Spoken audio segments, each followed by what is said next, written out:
అధ్యక్ష ధన్యవాదాలు అధ్యక్ష. మరి ఈ ప్రస్తావన మరి గాజువాక ప్రజల తరఫున తెలుగుదేశం పార్టీ కుటుంబ సభ్యుల తరఫున నేను మాట్లాడుతున్నాను అధ్యక్ష.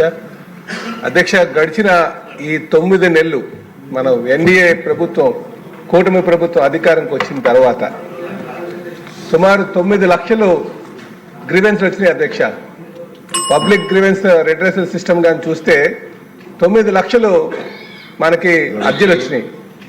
ఇందులో సుమారు 6 లక్షలు అర్జీలు కేవలం రెవెన్యూ డిపార్ట్మెంట్కి వచ్చినాయి అధ్యక్ష.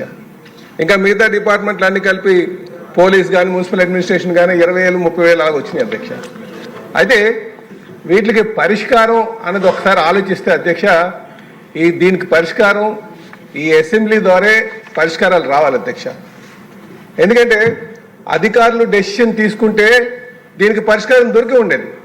అధికారులు డెసిషన్ తీసుకునేటువంటి పరిస్థితి లేదు అధ్యక్ష. ఎందుకు లేదంటే కొన్ని సందర్భాల్లో ఈ సబ్ కమిటీలు ఈ అసెంబ్లీ ద్వారా సబ్ కమిటీలు ఫామ్ అయ్యి వారు దీన్ని ఒక క్షుణ్ణంగా పరిశీలించి అధికారులతో సంప్రదించి మనకున్నటువంటి రూల్ పొజిషన్ చూసి దానికి నిర్ణయాలు తీసుకోవాల్సినటువంటి అవసరం ఉంది అధ్యక్ష. అప్పుడే దానికి పరిష్కారం వస్తుంది.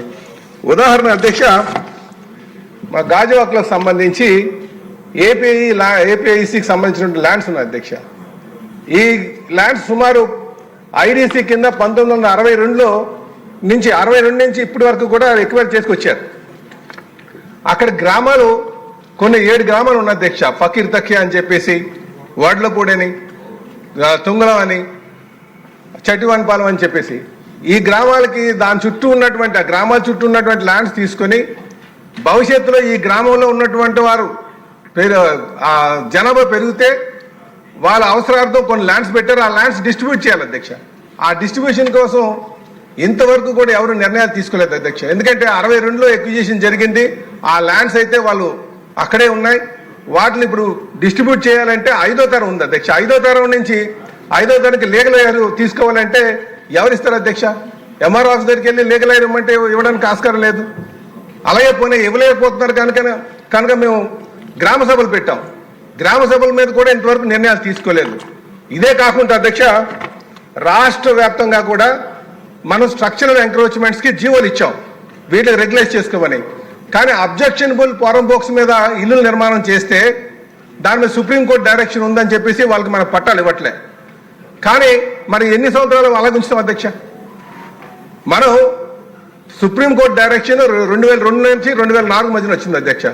ప్రయర్ టు సుప్రీంకోర్టు డైరెక్షన్ జడ్జిమెంట్కి ముందు ఇల్లు నిర్మాణం చేసుకున్న వాళ్ళకి మనమే ప్రభుత్వమే వారికి పట్టాలు ఇచ్చింది. కొన్ని చెరువు గర్భాల్లో కానీ వాగుల్లో కానీ వారి ఇల్లు నిర్మాణం చేసుకుని ఎన్నో సంవత్సరాల నుంచి ఉన్నారు. వారికి పట్టాలు ఇవ్వకుండా ఎన్ని సంవత్సరాలు ఉంచుతాం? అందుకని నేనేమంటానంటే ఈ పబ్లిక్ గ్రీవెన్స్ రిడ్రెసల్ సిస్టమ్ ఏదైతే ఉందో దాన్ని ప్రామాణికంగా తీసుకొని అందులో ఉన్నటువంటి ప్రతి అర్జీని కూడా పరిశీలించడానికి సబ్ కమిటీని ఫామ్ చేస్తే దీర్ఘకాల సమస్యలకి పరిష్కారం దొరుకుతుందని చెప్పేసి ఈ సందర్భంగా నేను తెలియజేస్తున్నాను అధ్యక్ష. దయచేసి దాన్ని పరిశీలించేస్తుందిగా ఈ సభ ద్వారా మీ దృష్టికి తీసుకొస్తాను అధ్యక్ష.